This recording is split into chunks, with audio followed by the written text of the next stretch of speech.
My other theory was you needed a facilitator, and I think that's true, to have the best possible experience, because the facilitators are just highly trained. They do an excellent job, and you don't have to worry about the equipment. So you're just completely focused on the other person.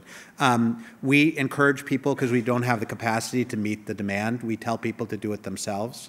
We actually started like a national holiday in the U.S. called the National Day of Listening, which I guess probably doesn't really qualify as a national holiday yet, but some people do this, where on the day after Thanksgiving, which is a big shopping day, it's called Black Friday in the U.S., we tell people to take an hour and to record an interview with a loved one using any, an iPhone or whatever. And obviously technology has changed drastically, even since we launched StoryCorps.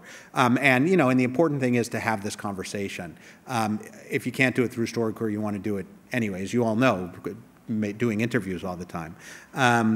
But we won't accept that material for the Library of Congress. The Library of Congress wouldn't take it because the technical quality is not going to be good enough. And we would just become kind of a repository for stuff. And that's not, I think, a great use of our time. But we definitely encourage people to do it. And we're going to eventually have an online something where people can upload this stuff to. And that's definitely a place we have to go. But it's not and there are obviously arguments within StoryCorps about the kind of gold standard of a StoryCorps interview as opposed to these other interviews, which, and that's, we're always kind of going back and forth on that. But I think you will see some kind of a repository for the interviews people do themselves. But I think part of the, it takes some emotional energy to do this, and this is why I think there was, resistance in the beginning.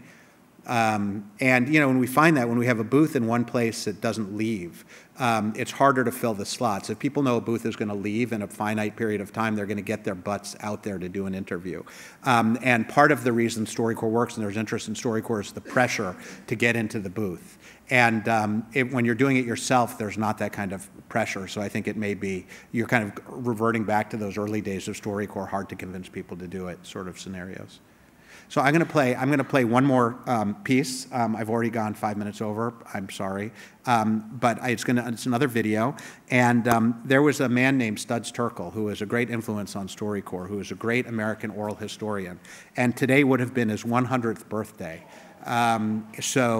We did an animation of Studs, and I think it says in the animation, our mobile booths travel to the central places in every city we're at, and only once did we pull into someone's driveway and record an interview, and that was in Studs' driveway. He was 91 when he flew to New York to cut the ribbon on our first booth,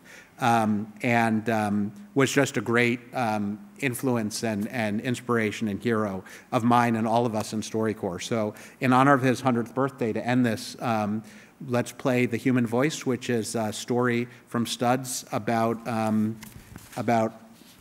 listening and